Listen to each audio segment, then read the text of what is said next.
Welcome to Gold Mafia, Episode 5, Executive Power. If you thought Al-Jazeera's Gold Mafia documentary was up to Episode 4, you were wrong. There are 2 more episodes coming up. The podcast of Episode 5, subtitled Executive Power, which was released by Al-Jazeera, details how the investigators got their operations underway to some shocking information.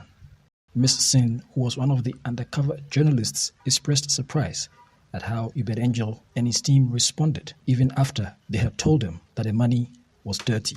This is the same meeting from the top of the podcast, where our team revealed that the money was dirty, but that news had just been met with a shrug.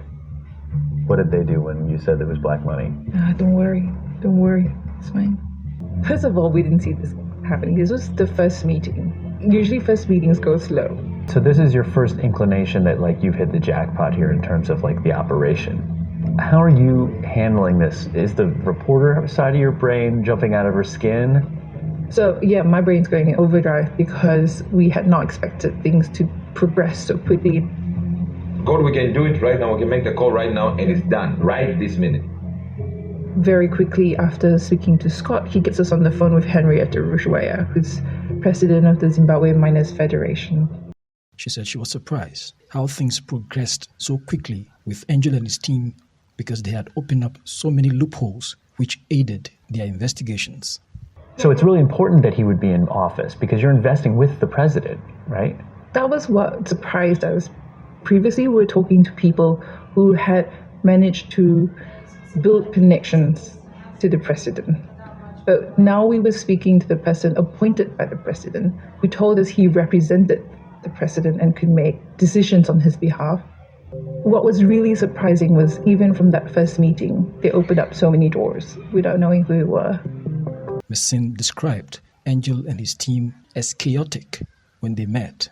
So one thing we do when we do these undercover operations is we always try to keep it on our turf so we have control of the location.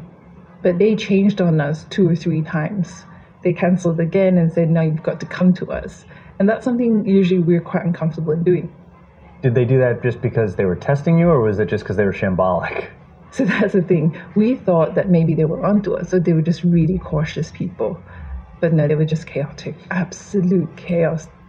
When they do finally meet at London's Pan-Pacific Hotel, His Excellency Ambassador Uber Angel does not disappoint. He's really tall, and he walks into the room after everyone else, of course.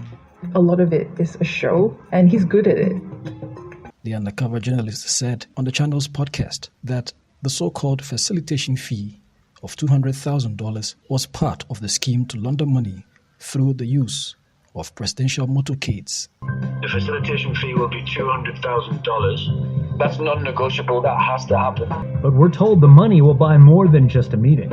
Gosh, you're talking about getting a motorcade to launder money. Yeah, and it's a very strange feeling. Now, the greasing of the wheels, we are going to figure that out ourselves, using this team to make sure that everybody's taken care of, everybody's happy, and things move without questions being asked. Seems there's more to the Gold Mafia documentary.